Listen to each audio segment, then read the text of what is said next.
Potencie sus inversiones con los nuevos Turbo 24. El primer turbo cotizado 24 horas de lunes a viernes creado por IG. Elige su apalancamiento, gestione su riesgo y opere sin comisiones. Todo en las premiadas apps y plataforma de IG. Opere Turbo 24 con IG, un proveedor líder del trading online. Busque IG Turbo 24 para saber más. Los Turbo Warrants son instrumentos financieros complejos y su capital está en riesgo. Puede sufrir pérdidas rápidamente. Santa Lucía Asset Management, la gestora de fondos del Grupo Santa Lucía, te aporta la solidez y la confianza que tus ahorros necesitan. Porque llevamos casi 100 años protegiendo lo que más te importa. Ponemos a tu disposición nuestra experiencia y el reconocimiento de nuestros fondos de inversión. Descúbrenos y contrata en santaluciaam.es. Santa Lucía Asset Management. Sabes ahorrar. Sabemos invertir.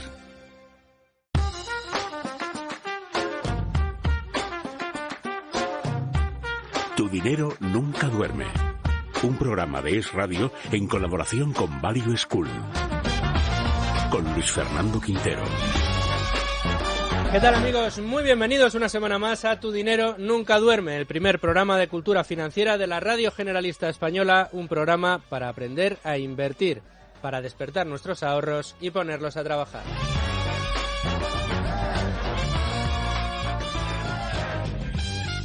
Y ponemos, como cada semana, a trabajar nuestros ahorros en compañía y con ayuda de los mejores. Manuel Llamas, ¿cómo estás? ¿Qué tal? Muy buenas tardes. ¿Ya has votado? Yo siempre, sí. Bueno, fantástico, muy bien. Ya saben ustedes que el que no haya ido puede ir todavía porque queda toda la tarde de votación en un día importante, el día de hoy, en el que también saludamos a Domingo Soriano. ¿Cómo estás, Domingo? ¿Qué tal, Luis Fernando? ¿Qué tal? Bienvenido, muchas gracias por venir y ya veo que vienes preparado con tu pizarra para el día de hoy, un día importante al que hay que prestarle muchísima atención porque les vamos a contar cosas muy, muy interesantes con la ayuda también de Luis Alberto Iglesias. ¿Qué tal, Luigi? Muy bien, muy buenas tardes. Bienvenido, como siempre, desde Value School, que hoy nos trae un invitado muy especial. Vamos a hablar de un asunto fundamental y lo vamos a hacer con Rafael Valera, que es socio, consejero delegado y director de inversiones de Buy and Hold. Rafael Valera, ¿qué tal? Muy buenas tardes, muy bienvenido. Muchas gracias. Muchas gracias por sacar un hueco en un día como el de hoy, en un domingo de votación como es el día de hoy y en el que vamos a hablar de un tema que nos gusta a todos, la inversión. Y hoy, bueno, y como decíamos, a primeros de año ya dedicamos un programa a hablar de renta fija, esa que se considera inversión conservadora, de escaso riesgo. Explicamos que realmente tenía un riesgo. Lo que aprendimos en aquel programa es que la inversión en renta fija la hay de muchas clases, como de casi todas las inversiones, ya que existe la inversión, por ejemplo, en deuda pública, deuda de países o también en deuda corporativa, de empresas. En este sentido, la renta fija ofrece algunas ventajas interesantes a la hora de decidir nuestras estrategias de inversión, ya que podemos conocer la rentabilidad que vamos a tener de modo previo y asumimos el riesgo de que esa empresa pueda quebrar o pueda terminar quebrando antes de recibir el principal más el bono comprometido. Hoy nos hemos propuesto en Tu dinero nunca duerme profundizar en este tipo de inversiones y los vamos a hacer, como les decimos ya, con un auténtico experto. Pero antes, como siempre, la lección de Manuel Llamas. Hola, soy Beltrán Parajes de Advalor y yo también escucho Tu dinero nunca duerme. Con Luis Fernando Quintero.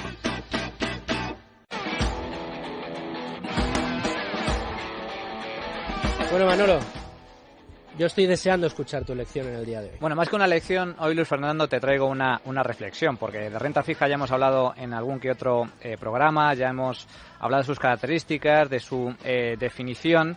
Renta fija, básicamente, a diferencia de la renta variable, son aquellos activos que te garantizan o al menos te prometen pues una rentabilidad, como su mismo nombre indica, fija. Es decir, tú sabes lo que vas a ganar, ya sea a través de un cupón, ya sea a través de la compra de deuda pública o deuda privada, tú sabes que cada año vas a recibir una determinada rentabilidad. De ahí que, precisamente, digamos que el factor fundamental a tener en cuenta, desde mi punto de vista, y para eso tenemos al experto de hoy que va a profundizar en ello, es la solvencia del emisor de esa deuda, ya sea pública o privada. Y a mí me gustaría centrar mi reflexión de hoy sobre la solvencia de los emisores públicos, porque yo creo que estamos viviendo unas circunstancias absolutamente extraordinarias en materia de renta fija. Para empezar, primer pilar de mi reflexión, esto de que la deuda pública está garantizada, mucho cuidado con ello. Normalmente los estados son muy malos pagadores, algunos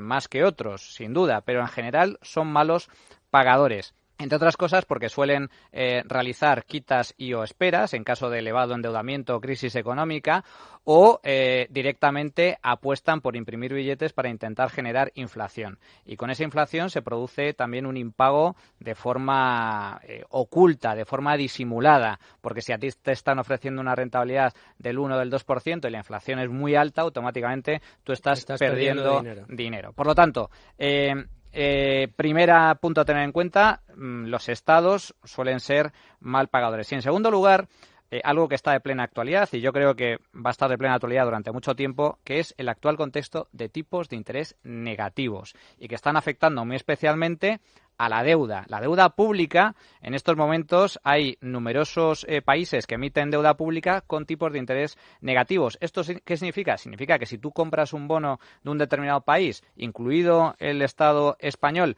y lo mantienes en cartera hasta vencimiento, lejos de que te genere una rentabilidad, vas a perder dinero. Estás perdiendo dinero porque tú estás pagando a ese Estado por guardar tu dinero, por así decirlo, entre comillas, en ese activo, en ese, en teoría, valor refugio que es la deuda pública. Y aquí termina mi reflexión. ¿Tiene sentido que países altamente endeudados, poco competitivos, poco flexibles, con déficits altos, como es el caso de algunos países de la zona euro, incluido el gobierno español, o el caso de Grecia, o el caso de Italia, y algún que otro país, ¿tiene sentido que los inversores estén pagando por comprar deuda pública de esos países? Yo, sinceramente, y seguro que nuestro invitado de hoy nos puede aclarar más al respecto, dejaría simplemente la carta encima de la mesa. Creo que hay riesgos o factores evidentes de burbuja en el sector de la deuda pública en algunos elementos concretos. Bueno, menudo naipe has dejado encima de la mesa para el debate de hoy. Vamos a por más en la baraja porque vamos ya a la pizarra de Domingo. Domingo Soriano. ¿Qué tal, Luis Fernando? Nos hablaba Manuel de una burbuja de deuda pública. Yo no sé si tú vas a ser capaz de mantener tan alto el nivel de intriga para el programa de hoy, porque yo lo que te iba a preguntar es ¿qué tiene de bueno o de mejor invertir en renta fija frente a la renta variable? Sí, yo voy a hablar un poco más quizás de renta corporativa, porque en esa disyuntiva renta fija, renta variable, yo estaba pensando, pues una persona que pueda gustarle una determinada empresa y que se plantee, oye, me sale más rentable, comprar acciones o pues invertir en unos bonos, en algún tipo de instrumento de deuda que emita la empresa. Estoy completamente de acuerdo con Manolo en que lo que estamos viviendo en el mercado de deuda fija soberana es una auténtica locura. A mí me gustaría preguntarle luego a Rafael porque yo no sé cómo va a acabar esto. Sobre el tema de la renta fija corporativa, tengo 3 apuntes muy rápidos. El primero es que a mí, los inversores de renta fija, que a mí me han comentado, no sé si los demás, me da la sensación de que todos nosotros siempre hemos estado un poco más cerca de la renta variable, incluso que tenemos más en nuestra cartera de renta variable, que siempre ha sido la renta fija un mercado que hemos visto con cierta distancia y al que nos hemos acercado hasta con precaución, incluso sin prestarle demasiada atención. Y sin embargo, yo en el último año y medio, 2 años, cada vez hablo más con inversores que me dan un enfoque bastante diferente de lo que es la renta fija. Eso sí, a mí los inversores que más me han gustado, no te creas que hay tanta diferencia en esa disyuntiva entre cómo analizan una compañía a la hora de invertir en renta fija que en renta variable. Es decir, al final lo que hacen es, como decía Manu, lo importante de la renta fija es la solvencia de esa persona, de ese agente que te está haciendo un préstamo. Y entonces, en ese caso, pues la solvencia se traduce en ver si el equipo gestor, los mismos principios que hemos dicho para invertir en una acción, ver si el equipo gestor es fiable, ver si las cuentas son fiables, ver si las cuentas son sólidas y ver si esa promesa que te está haciendo tiene posibilidades reales de repago y si te compensa el riesgo. La segunda cuestión tiene que ver con esa disyuntiva de ¿qué hago? ¿Renta fija? ¿Renta variable? Nosotros hablábamos, fíjate, la semana pasada sobre el caso de Charlie Munger, estuvimos hablando de cómo hay determinados momentos en los que a uno le puede llegar la duda de esta empresa, que es una muy buena empresa, a lo mejor no está en precio, a lo mejor la cuestión no es si esta empresa tiene calidad, capacidad de crecimiento, capacidad de mantenerse en el mercado, sino si pues me están pidiendo un precio por la acción que yo no veo, que no se justifica por sus fundamentales, está demasiado cara. En ese caso, la renta fija puede ser una alternativa interesante. Es decir, tú quieres compartir, por así decirlo, el futuro de esa empresa. Crees que es una empresa sólida, pero crees que desde el punto de vista del precio de la acción está excesivamente, a lo mejor no te sale, por así decirlo, la cuenta. Oye, pues si te está ofreciendo un producto de renta fija, una rentabilidad interesante, pues es una manera también de estar ahí con esa empresa y asociarse a una empresa que tú sí que crees que tiene solidez. Y luego una tercera cuestión muy importante de la renta fija, que para el pequeño inversor, sobre todo el pequeño inversor a lo mejor de determinada edad o más conservador o bueno digamos o que mira otras cosas a lo mejor que tiene plazos diferentes, es interesante, y son los plazos de cobro de la renta fija frente a la renta variable. Lo mismo, si tú te fías de una empresa y fíjate, incluso en el caso de que esté en precio, en el sentido de crees que está barata, crees que el mercado no está reconociendo el verdadero valor, tú compras una acción y lo que tienes con esa empresa que está barata es, muy bien, está barata, pero eso lo dices tú. Tú has hecho un análisis previo, dices, esta empresa es una locura que esté a PER 4. Sí, es una locura, pero hasta que alguien no empiece a decir esto es una locura y empiece a subir el precio en el mercado, tú lo que sigues teniendo es el precio de la acción al que compraste o incluso menos, que te ha podido bajar. Mientras que el precio de la renta fija, si la empresa es realmente sólida, te la va a ir pagando con una característica muy importante, y es que la renta fija siempre cobra antes. Esto, a pesar de lo que nos digan los políticos sobre los propietarios de las empresas, sobre los empresarios, los primeros que cobran en las empresas son los trabajadores, que cobran en su mes a mes, y luego los siguientes son los tenedores de renta fija. Y luego, si sigue habiendo dividendos, ya podrán entrar los accionistas, y desde luego, si una empresa entra en concurso de acreedores o tiene algún problema, digamos, los últimos, los que se quedan sin absolutamente nada, son siempre los accionistas, los propietarios. Con lo cual, ahí también, ¿no? En el momento del cobro, tiene una ventaja evidente frente a otras opciones. Bueno, Domingo, pues más elementos encima de la mesa para el análisis, así que comenzamos ya.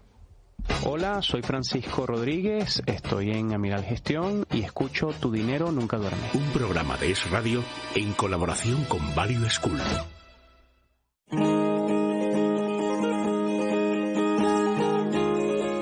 Luis Alberto Iglesias desde Value School, como cada día, como cada semana, tienes el honor de presentarnos, de hacer pues el redoble de tambores, representarnos a Rafael y hacer la primera pregunta para el día de hoy. Pues muchas gracias por pasarme el testigo, Luis Fernando. La verdad es que es un gusto tener aquí a Rafael Valera, porque aparte de que ha estado por Value School y es un amigo de la casa, es que encima Buy and Hold pues apoya el proyecto como simpatizante, ¿no? Tenemos un proyecto digamos, donde queremos que personas e instituciones pues se sumen al proyecto, y Buy and Hold es una de ellas. Y Rafa ha estado en la casa, luego hablaremos de una conferencia que dio junto con su socio Julián, eso van las recomendaciones del podcast, pero bueno, digo del programa. Voy a hacer la primera pregunta a Rafael porque me gustaría que nos respondieses a una creencia muy arraigada, Rafael. La gente que invierte en renta fija, muchos de los que vienen por Value School y plantean que ya tienen carteras de inversión, siempre me dicen lo mismo. Yo tengo un poquito de renta fija porque no le espero sacar rentabilidad, pero sí le espero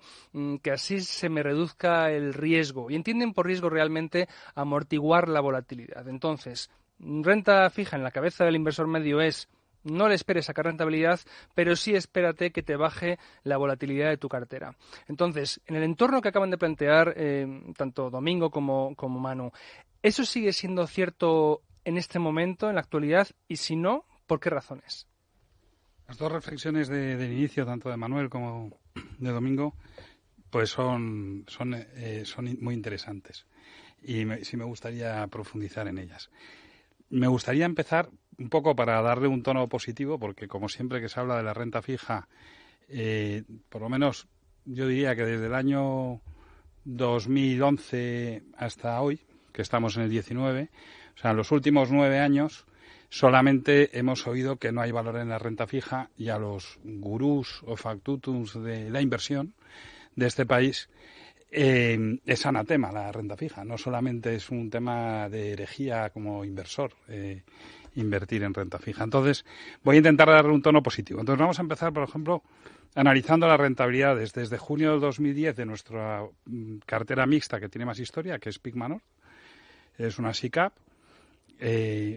Hoy la replicamos en nuestro fondo, Bueno, ¿qué rentabilidad hemos obtenido de junio de 2010 a hoy, con un máximo de exposición histórica del 60% en renta variable y una media inferior al 40% en bolsa? Hoy al 35%. Bien. La rentabilidad desde inicio ha sido del 107%, que son 9 años y 4 meses. Es ya un periodo importante. Bien. Y el MSCI Pan European con dividendos, es decir, el Eurostock 600 con dividendos en ese periodo, ¿qué rentabilidad ha tenido? Un 101.4%. ¿Qué volatilidad ha tenido el Eurostock 600? En el entorno del 19%. Y esta cartera, un 8,1% de volatilidad.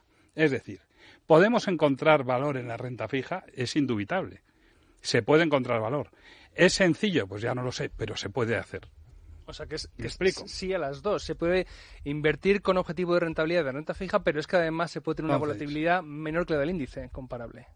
Sin duda. Entonces, en nuestro producto de renta fija puro tenemos una SICAV. La SICAV está en 10,5 de rentabilidad en el año, en el entorno de 10,5. Y el fondo está en el 9,60 y subiendo. En junio, además, es más predecible la renta fija que la renta variable, bastante más. Es decir, la certidumbre es mucho mayor. Como bien señalaba Manuel, tienes una serie de factores que son más fijos que en la renta variable. Y esto te añade certidumbre a tus inversiones. Entonces, lo que hay que hacer es siempre un acercamiento positivo a cualquier inversión que se vaya a hacer.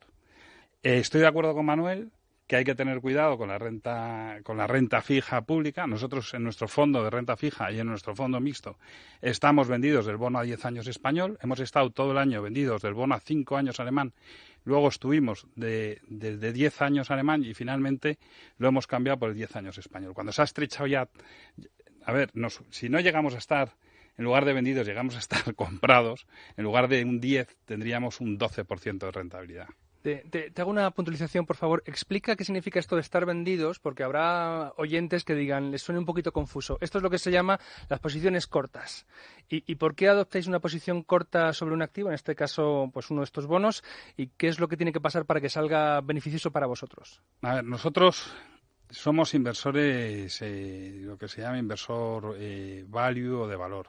Entonces, cuando algo no tiene sentido, y no tiene sentido prestar dinero y pagar intereses, o sea, que el que presta el dinero paga intereses, no, el que presta dinero recibe intereses.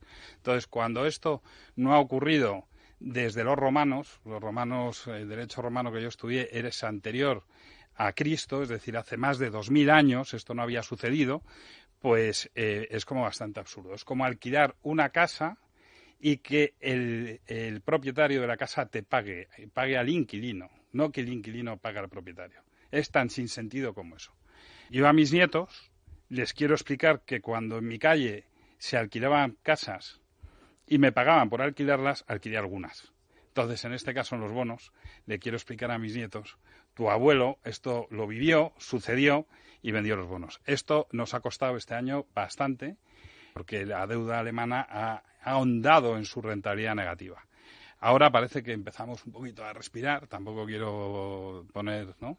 Nos fuimos cortos cerramos las posiciones de Alemania y hemos abierto las de España al 0,11 de rentabilidad y al 0,15, hoy estamos al 0,30, o sea que todo apunta, pues hemos tenido esta semana los datos de paro, ¿no? Cerca de 100.000 desempleados más, las pensiones parece que no ayudan, el gobierno tampoco sabemos esta tarde si saldrá o no saldrá, con lo cual todo eso no ayuda a dar una solvencia al país. Tenemos una media más o menos de 30.000 euros por español, es decir, que una familia numerosa tiene por encima de los 100.000 de deuda pública que no le llega el recibo a su casa. Nos debería llegar a todos cuál es la pensión esperada y cuánto debemos como españoles.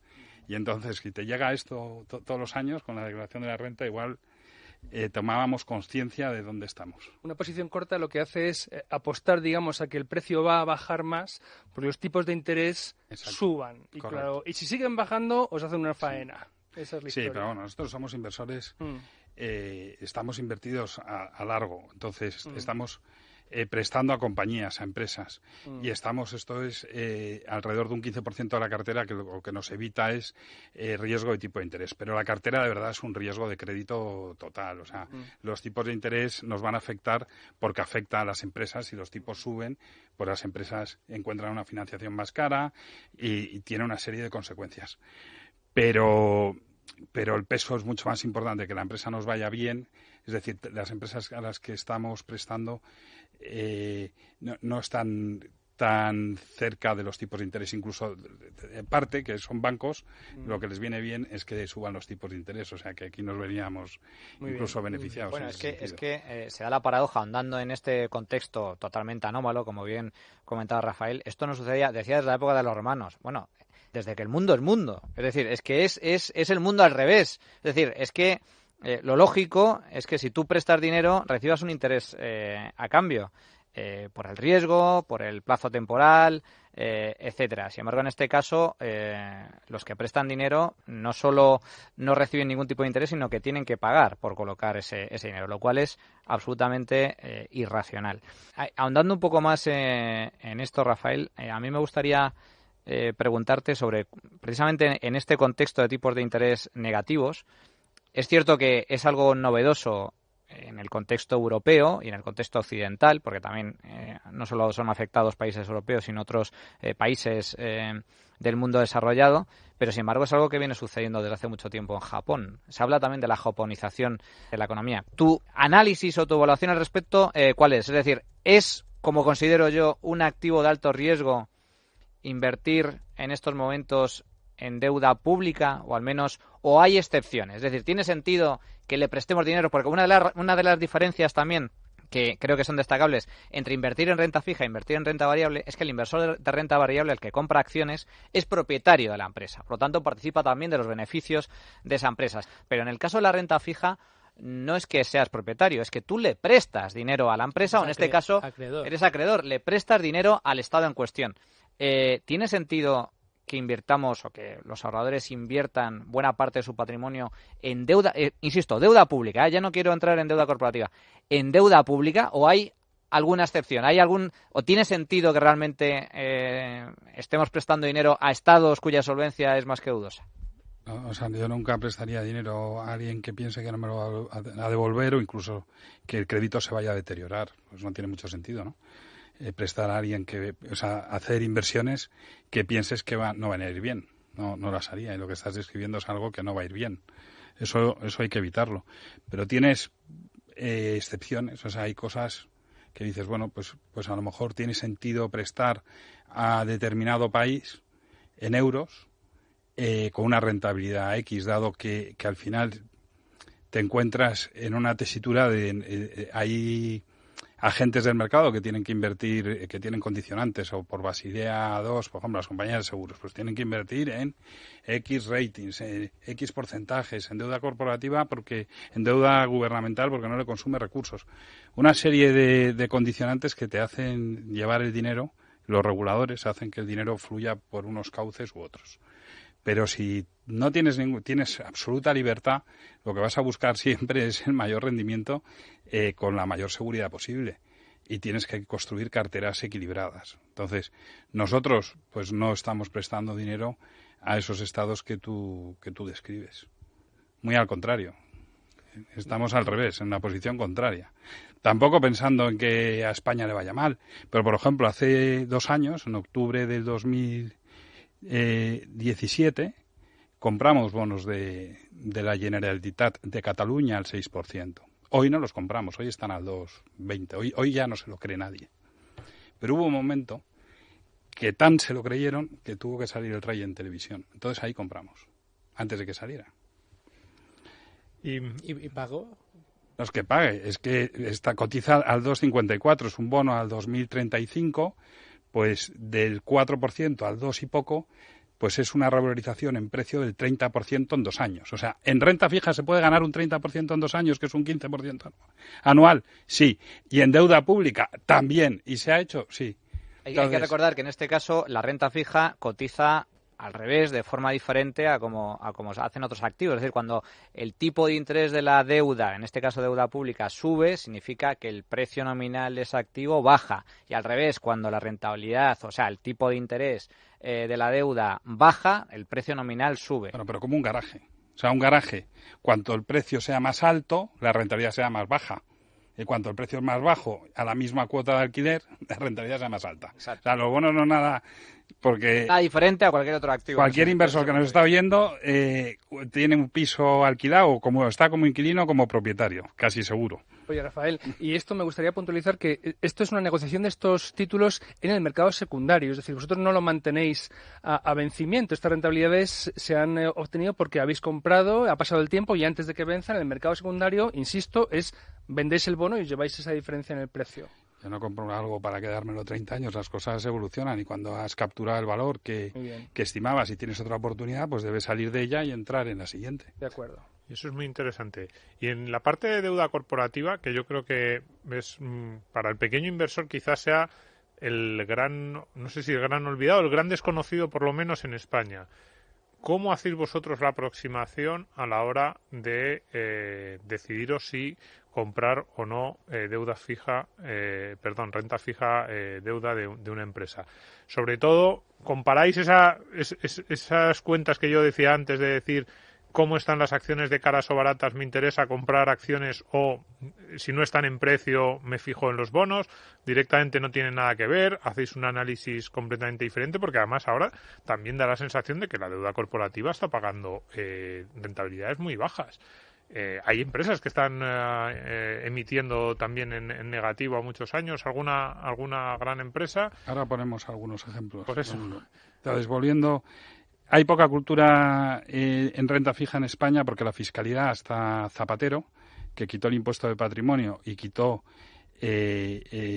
los cupones, pasaron a tributar como los dividendos, hasta entonces tributaban al marginal. Entonces, ¿quién iba a invertir en renta fija tributando a tu marginal? Una barbaridad. Pues esto se lo agradecemos a Zapatero. O sea, es curioso, ¿no? Alguna cosa hizo bien el hombre. Entonces... hoy es que es un día, hoy es un día que invita a hablar de... Entonces, en Italia, en cambio, la cultura de renta fija ha sido siempre mucho mayor y el inversor italiano ha invertido en bonos, el retail, porque no ha tenido esta fiscalidad, que nos ha orientado a ser inversores en fondos de inversión directos.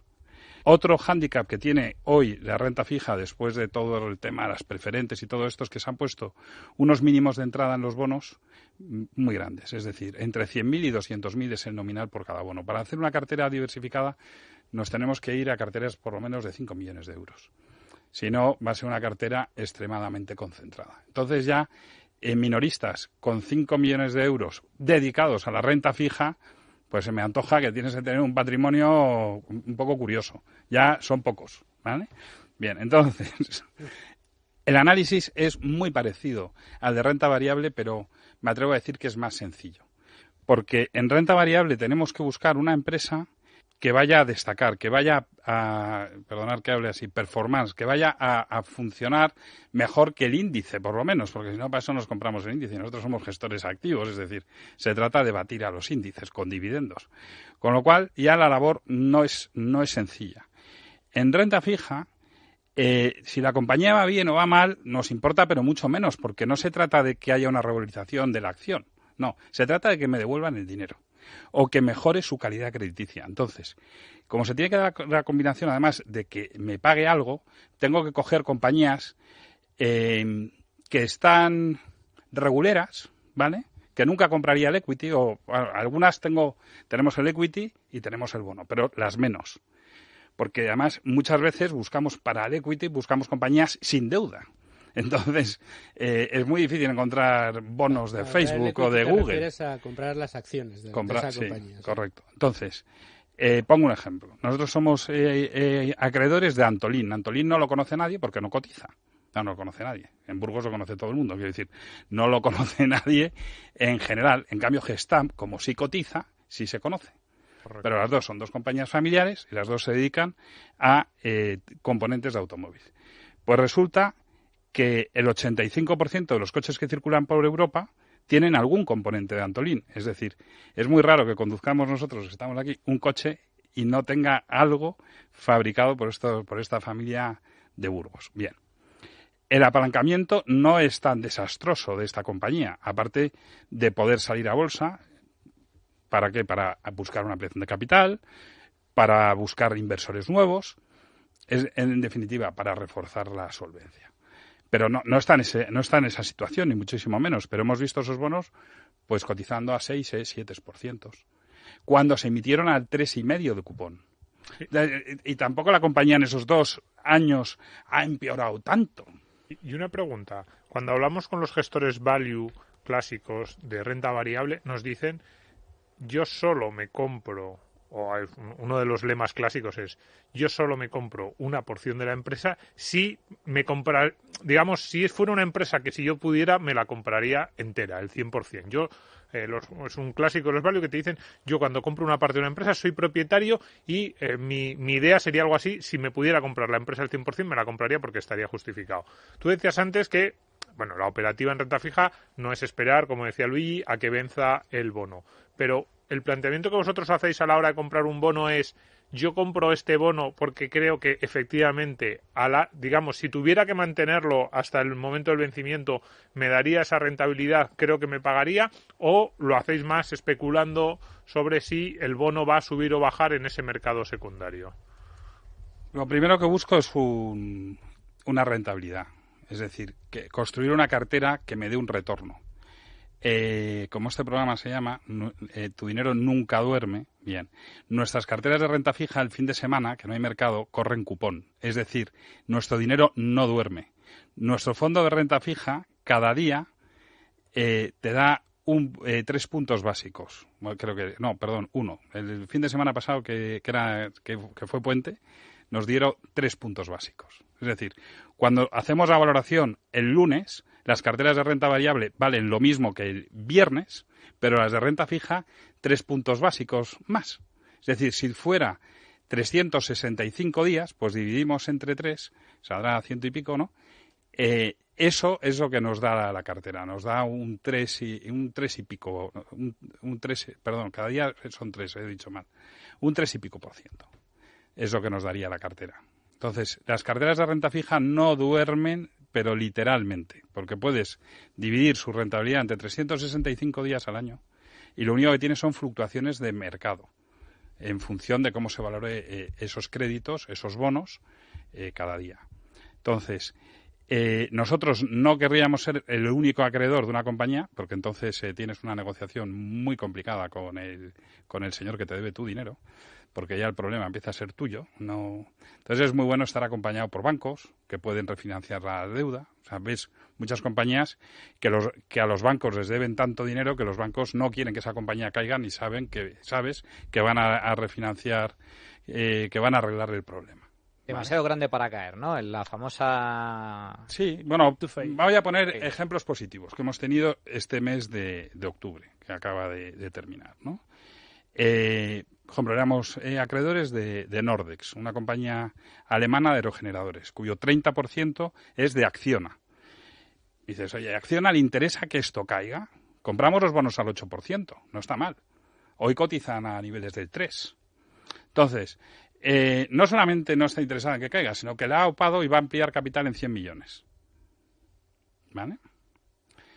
Reuters, una compañía que también compramos y nos la ha opado London Stock Exchange, que es un investment grade. Es decir, ¿tendríamos nosotros acciones de Reuters o de Nordex? No. Nosotros, si fuéramos a comprar un fabricante de aerogeneradores, que es un negocio muy tipo el de las aerolíneas, es decir, es un negocio donde la concentración está siendo bárbara, donde hay unos líderes muy claros, en este caso en aerogeneradores sería Vestas y Gamesa. Nosotros, si fuéramos a ser accionistas, seríamos accionistas de Vestas y Gamesa, que tienen menos deuda que Nordex y encima tienen el liderazgo. Y se van viendo cómo los pequeños van cayendo. Bien, pero ¿seríamos prestamistas del número 4, que es Nordex? Sí. Entonces, luego también tienes que ¿en qué proporción? Nosotros no tenemos un 9% del fondo en Nordex. ¿Me explico?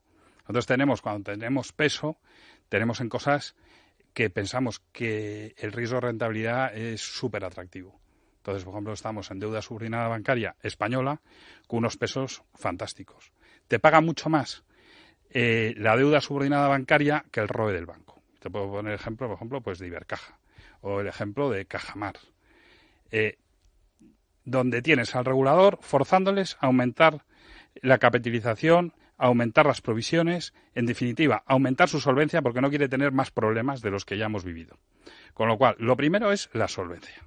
Y luego ya estará la rentabilidad de los accionistas que son fundaciones en este caso, o son 1.400.000 accionistas que tiene Cajamar, que no son conscientes probablemente ni que sean accionistas, ¿de acuerdo? Entonces, ¿qué rentabilidad te dan esos bonos? Pues ahora te dan menos, pero Cajamar pueden estar a niveles de 8%, cuando un banco español está en ROEs del 6%. Bankia, por poner un ejemplo. Pues hombre, yo prefiero un 8 que un 6. Y hay gestores value que ven mucho valor a las acciones de los bancos. No es nuestro caso, pero a ver los haylos.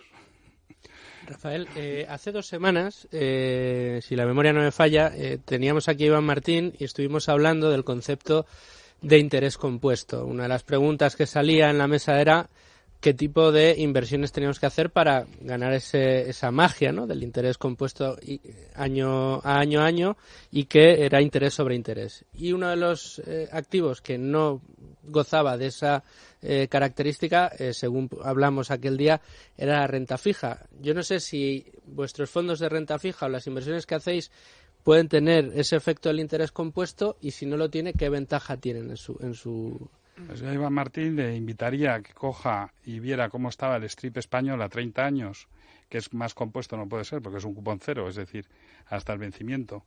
La rentabilidad es completamente implícita, no tienes ni un dividendo ni tienes ningún cupón, es un cupón cero, ¿vale? Si lo llegas a comprar en el 2011 y lo aguantas hasta el día de hoy. Pues vamos, no tengo aquí la calculadora, pero te digo que es más de un 150, probablemente un 200%.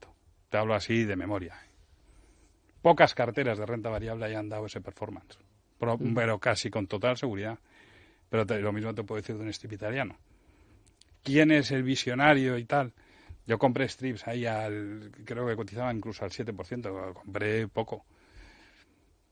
Entonces, mayor interés compuesto que un cupón cero no hay. Lo que pasa, claro, si quieres interés compuesto de 2 dígitos y no sé qué, pues hay que invertir en renta variable. Nosotros tenemos fondos de renta variable maravillosos que baten al Eurostock 600 con 15 años de track record, que tampoco está mal. No es moco de pavo. Pero la volatilidad es del 18,5. Es que, claro, no se puede tener todo.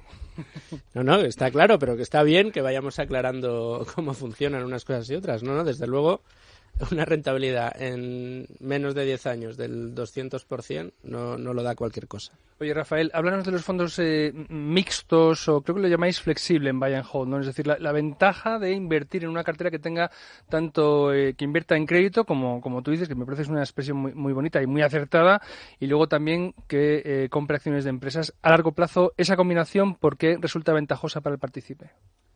Esta es una forma de darle al gestor la libertad de poder elegir qué porcentaje vamos a tener en renta variable o vamos a tener en bonos.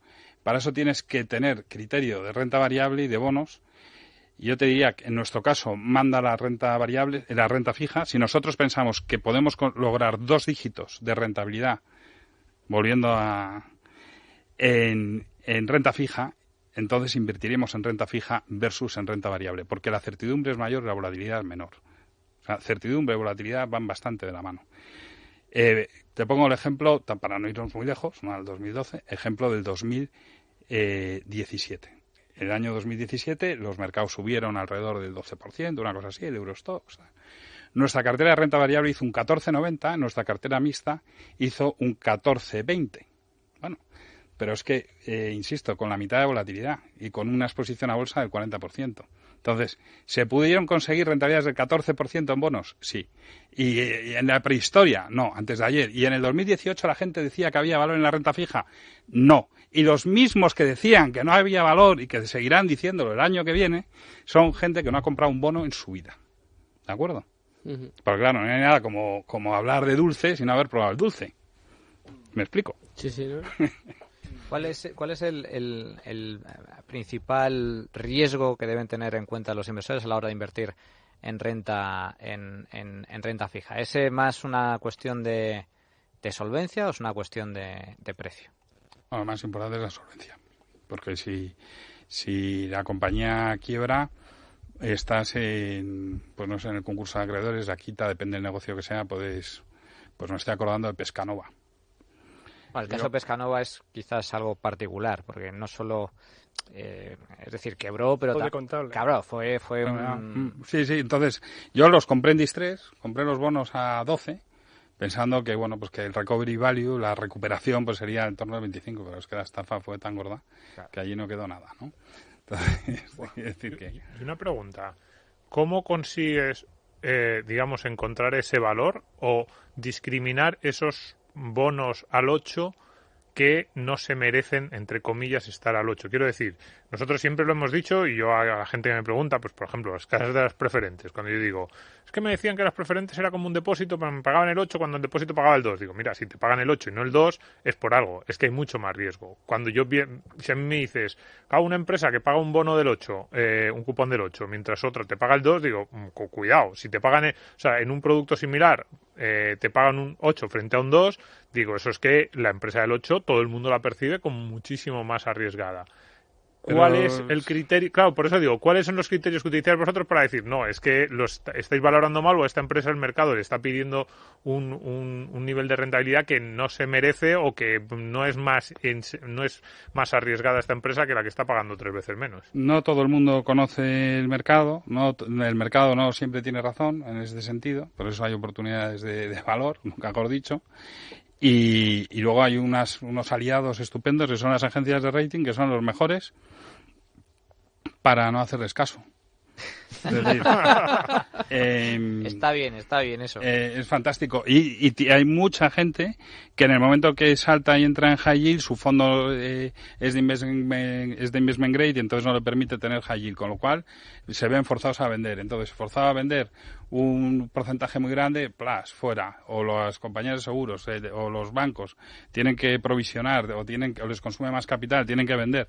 Entonces se dan innumerables circunstancias y tal, o nombres que porque no cotizan. Antolín paga menos en bonos que Gestamp, y a mí me parece una compañía mucho más diversificada en número de clientes y en número de productos que una compañía que solamente hace carrocerías, que tiene menos clientes y es monoproducto.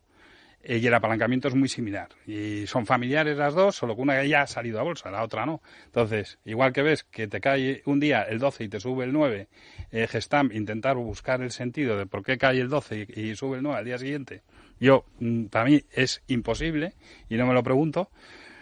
Pues lo mismo, exactamente igual, pasan los bonos. A mí has comentado, y creo que conviene explicarlo, las agencias de rating.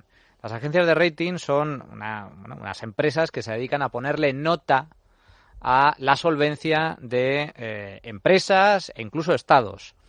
Pero es un mercado muy particular porque, para empezar, es un oligopolio. Es decir, las agencias de rating, para poder poner nota, necesitan una autorización previa. Es decir, con lo cual ya el mercado está copado. Solo pueden operar unas determinadas agencias de rating, que son pocas y todas son conocidas. Hay 3 grandes empresas de rating, Moody's, Standard & Poor's y Fitch. Pero que se da una paradoja, que es la siguiente. Efectivamente, como bien comenta Rafael, en función de la nota que se ponga a las acciones o a la deuda de una determinada empresa o de un determinado estado, hay, debido también a la regulación, compañías como fondos de pensiones, aseguradoras, etcétera, que están obligadas a vender determinados activos en función o a comprar en función de la nota que le asignen estas agencias de rating. ¿Cuál es la perversidad del sistema? Y corrígeme si me equivoco, Rafael, que tú eres mucho más experto que yo en esta materia. La perversidad es que el que compra los servicios de esta agencia, de estas agencias de rating, no son los inversores. Es decir, yo como inversor digo, oiga, agencia de rating, analíceme usted el balance de esta empresa y dígame cuál es su perspectiva, cuál es su visión, si es una empresa solvente o no es una empresa solvente, o cuál es el grado de riesgo de inversión. Y yo estoy dispuesto a pagar por ese servicio. No, en el caso de las agencias de rating, el que paga para que le pongan nota es la propia empresa. Es decir, en el caso de estados, es el propio estado el que contrata a una de estas agencias de rating para decirle, oiga, analíceme usted las cuentas y le pago y me pone usted AAA, que es en la máxima, el máximo nivel crediticio o tal. Claro, cuando es el propio cliente, el propio emisor, el que está contratando los servicios de una de estas agencias, digamos que hay un incentivo muy perverso ahí. Y con esto acabo. Durante la crisis subprime y la crisis de deuda crediticia, muchos de los bancos y activos que quebraron tenían AAA, es decir, era máxima solvencia. ¿Es así como...? Es muy parecido. Nosotros somos accionistas ahora de Standard & Poor's, hemos sido de Moody's, por eso que es un oligopolio, y son un gran aliado. Son unos supervivientes de la crisis subprime, que vino muy de la mano de las agencias de rating que daban triples a productos que no lo eran, a cambio de cada triple A valía $100.000. O sea que tú a las CDOs. a las agencias de rating, a las notas que ponen, poquito caso las haces. Yo ni las leo, veo el rating y digo, pues muy bien. Pues hay que tener en cuenta, es un dato más a tener en cuenta. Pero puedo poner ejemplos, yo que sé, pues de sitios donde hemos salido escaldados. Pues, por ejemplo, una naviera italiana, la más grande de Italia, de las más grandes de Europa, de transporte de pasajeros, se llama Movi. Pero claro, ahí fue un fallo nuestro. Viene en contra es la tercera generación. Dices, oye, la tercera generación, una compañía... Pero salimos de allí antes, pues venimos a 70 y algo y no lo he visto, pero deben estar por debajo de 30 los bonos, una cosa así. Entonces ahí ya lo que te diga la agencia de rating te importa poco, es mucho más el management y ver a la tercera generación, que los ves que son más surfistas que navieros. Entonces tienes que ir cereza a cereza aquí. Entonces ir con las agencias de rating corres un peligro extraordinario. Con quien no corremos ningún peligro, Rafael, es con las preguntas y las apreciaciones y puntualizaciones que nos hacen nuestros oyentes, y nos lo hacen, como cada semana, con Fine. Hola, soy Gonzalo Recarte, de Cobas, y escucho Tu Dinero Nunca Duerme.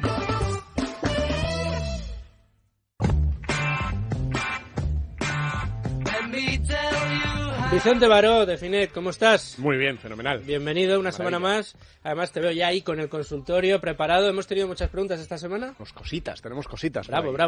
Vamos a empezar con una de renta fija, ¿vale?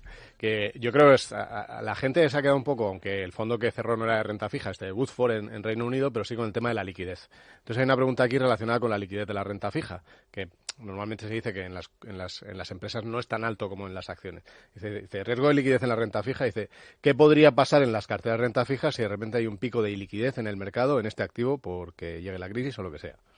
Bien, es una muy buena pregunta. El mercado de renta fija, después del de divisas, es el más líquido del mundo.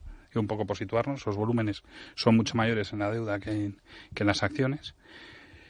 Primero sería de las monedas. Pero todas estas rentabilidades y todo esto que estamos hablando, aquí sí que lo pequeño tiene valor. No puedes construir una cartera de las que estoy hablando yo de 1.000 millones de euros, enorme, porque te irías quedando con las emisiones enteras, y quedarte tú solo con la emisión y no tener contraparte, otro que la tenga y que pueda valorar qué precio tiene, a qué precio puede estar dispuesto, pues te estás cerrando muchas puertas. Entonces es importante nunca tener porcentajes elevados de deuda de una sola compañía o incluso de una sola emisión. Es decir, al final hay que tener oficio, como en todo, para cualquier cosa.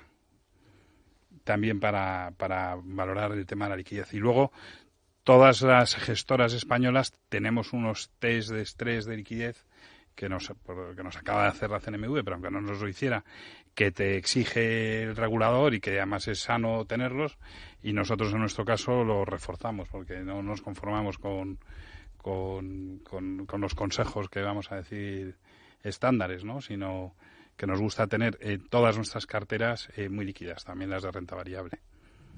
Estuve hace poco con el presidente de la CNMV, que precisamente decía que le habían pasado el criterio de estrés de liquidez a los fondos españoles y se lo habían pasado también a este fondo inglés que tuvo que cerrar, y era totalmente alejado. O sea, el fondo inglés estaba totalmente fuera de lo que son los fondos españoles. O sea, en los fondos españoles por lo general sí que esa mayor liquidez, ¿no? O sea que...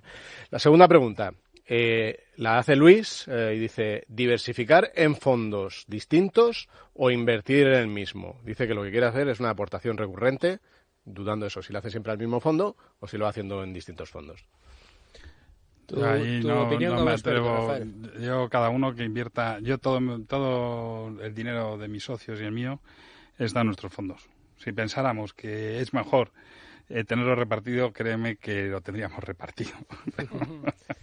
Pero no lo hacemos así. Entonces, y a mis seres más queridos también lo tenemos todo aquí. Entonces, dicho eso, entiendo que la confianza se gana con el tiempo, y a todo el mundo que invierte, a los no, les digo siempre, oye, no, invierte en otro sitio, no me traigas todo. ¿Por qué? Porque prefiero que sean ellos los que tiren la puerta, pero no les voy a invitar yo a dar ese salto. Sí, lo que decimos siempre, ¿no? Si nos gusta unas ideas como las que nos ha dado Rafael hoy, pues puedes entrar en Buy and Hold, puedes estudiarlo, puedes llamar, hablar con los gestores, ver si te convencen, y una parte lo puedes meter ahí, otra parte lo puedes meter en otra gestora. Aquí han pasado muchas opciones por este programa, y todas están dispuestas a hablar con todos nuestros oyentes o todas las personas que se acerquen a ellas para aclarar cualquier tipo de duda. Pero hay alguna duda más, ¿verdad, Vicente? Bueno, hay una que esta nos llegó a través de Twitter y decía, ¿por qué existen diferencias entre la rentabilidad? Bueno, tantas diferencias entre la rentabilidad de un fondo con clase limpia y la misma de un fondo con clase normal. Es una pregunta que cada vez hace más gente por el tema de comisiones. No sé si ahí la explicación... Bueno, la explicación es tan sencilla. La diferencia tiene que ser las comisiones. Y las comisiones entre una clase limpia y una sucia pueden ser muy grandes. Nosotros, de momento, tenemos una sola clase y son comisiones todas... está mal que yo lo diga, pero bajas. No solamente bajas, sino que todos los que inviertan en renta fija hasta diciembre, si no ganan dinero en 2 años, le devuelven el 100% de las comisiones cobradas por Buy and Hold. Esto, en 40 años de historia de los fondos en España, no lo ha hecho nadie nunca, y nadie nos ha copiado, que es lo más extraño, porque esto no está patentado. Digo, oiga, ¿usted confía en lo que hace? Pues si no gana dinero en el horizonte temporal que usted ofrece a sus clientes, devuélvales las comisiones. Parece algo de lo más sensato. Bueno, esta idea, Vicente, ¿crees que estará en el talent show que tenéis preparado o no? Bueno, no sé, ahí lo veremos. Lo tenemos el día 21. Bueno, cuéntanos rápidamente cómo es. Sí, es un concurso que hacemos que se llama Asesor Top, y es como un talent show, como el Masterchef o como el Top Chef de la tele, pero aplicado a los asesores, ¿vale? Entonces, tenemos 3 perfiles de clientes reales que se han presentado a través de la web.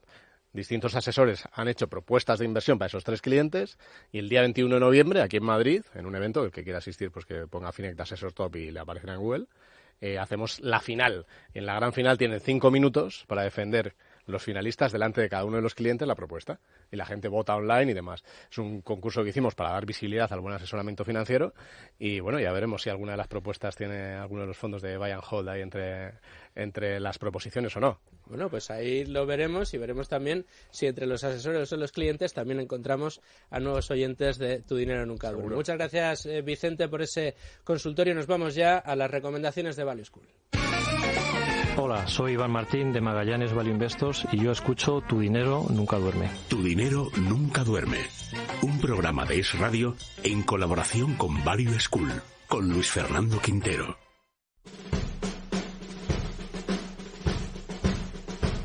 Luis Alberto Iglesias, recomendaciones de Value School que empiezan por... Pues por la oportunidad de poder escuchar a Rafael Valera explayarse durante 1 hora y media prácticamente, porque esto ha sido una especie de aperitivo lo que hemos tenido con él, y les voy a recomendar a los oyentes que se vayan a una plataforma que ya ha sonado en esta casa, en este programa mucho, que es Más Dividendos. Más Dividendos tiene un podcast, han oído los oyentes que en el programa hemos tenido a Marcos Álvarez varias veces. Bueno, pues Marcos y sus compañeros han entrevistado a Rafael en un podcast que lleva por título Conociendo la renta fija con Rafael Valera. Es una conversación pues muy franca, muy distendida, sobre lo que hemos tratado aquí, pero más a fondo, como digo, casi 1 hora y media de podcast, merece la pena totalmente. Pero es que después, si les interesa conocer más a fondo a Buy and Hold, tenemos en Value School el privilegio de que uno de los vídeos del canal es precisamente la conferencia de presentación de la gestora en nuestra sede. Yo creo que fue el año pasado, es decir, ya tiene un tiempo el vídeo, pero sigue, por supuesto, no descolgamos los vídeos que subimos al canal y ahí lo pueden encontrar con el título de Buy and Hold, la inversión value en renta fija y renta variable con estilo propio. Ahí van a ver tanto a Rafael Valera como a su socio y cogestor Julián Pascual explicando lo que hacen los fondos, y una cosa muy importante que se me ha quedado en el tintero preguntarle a Rafael es para qué tipo de cliente y qué objetivos persigue cada fondo de los que ellos ofrecen a sus clientes. Bien, después en ese vídeo terminamos, como es habitual en Value School, pidiendo que el gestor nos recomiende una lectura. Y en esa entrevista, en esa presentación de la gestora, Rafael nos recomendó un libro que no era de inversión. Se trata de la novela El jugador de Dostoyevsky. ¿De acuerdo? Tomen nota por si quieren leerlo. Yo sé también que él suele recomendar, porque también me lo ha comentado en otra ocasión, la de Michael Lewis, que se llama El póker del mentiroso. O sea que entre Dostoyevsky y Michael Lewis, entre El jugador y El póker del mentiroso, ahí tienen 2 lecturas recomendadas por nuestro invitado de hoy. Y luego ya no sobre Buy and Hold y sobre Rafael Valera, sino sobre los tipos negativos y la renta fija, vamos a recomendar 2 recursos. Uno es un informe, realmente se llama un memo, un memorando en inglés, un memo, publicado por Howard Marks. Howard Marks es el CIO de Oaktree. De hecho, en Value School tenemos un vídeo muy interesante de la presentación de un libro de Howard Marks, de los que posiblemente el más famoso de los que ha escrito, que se llama The Most Important Thing, o lo más importante para invertir bien en acciones. Algo así se tradujo al español. Tenemos el vídeo, como digo, de presentación en el canal. Bueno, pues Howard Marks publica periódicamente este tipo de informes para los partícipes de Oaktree, de los productos de Oaktree. Bueno, pues hay uno donde explica, se titula Mysterious, ¿vale? Como misterioso en inglés, dedicado a esta situación de la que hablaban tanto Manuel como Domingo al principio, de los tipos de interés, de las tasas negativas a las que estamos expuestos. Merece toda la pena, desde luego, que lo lean. Pero es que, abundando en el tema del memo, hay un pequeño vídeo para el canal de Bloomberg donde se invitó precisamente a Howard Marks. Ahí tienen una ocasión de verle en persona y ver explicar todo esto. El vídeo dura 9 minutos, o sea que es bastante breve y es muy interesante. Se titula Oaktree's Howard Marks on Negative Rates, sobre los tipos negativos. Demanding Safety, US Recession. Esas son las palabras en inglés. Luego las pondremos en el Twitter para que lo puedan copiar y pegar ustedes, en el canal de YouTube. Tener en Twitter perfectamente. ¿Alguna cosita más, Luigi? Nada más. Fabuloso. Bueno, pues ya ven qué recomendaciones, ya ven cómo respondemos a sus preguntas en nuestro cuestionario. Ven ustedes qué pedazo de invitados traemos aquí a Tu Dinero Nunca Duerme para que aprendan y tengan diferentes estrategias de inversión. Además, si ustedes se han perdido el programa de hoy o se perdieron cualquiera de los anteriores, saben que tienen los podcasts que nos traen desde hace semanas ya nuestros amigos de IG Market. Y por supuesto, como siempre, los domingos de 2 a 3 de la tarde aquí en la sintonía de Radio. Si no han ido a votar, pueden hacerlo esta tarde y en cualquiera de los casos acompáñense, como siempre les digo, de la sintonía de Radio.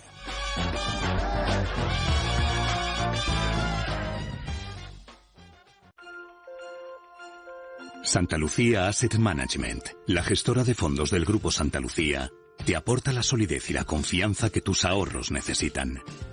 Porque llevamos casi 100 años protegiendo lo que más te importa. Ponemos a tu disposición nuestra experiencia y el reconocimiento de nuestros fondos de inversión. Descúbrenos y contrata en santaluciaam.es. Santa Lucía Asset Management. Sabes ahorrar. Sabemos invertir. Potencia sus inversiones con los nuevos Turbo 24.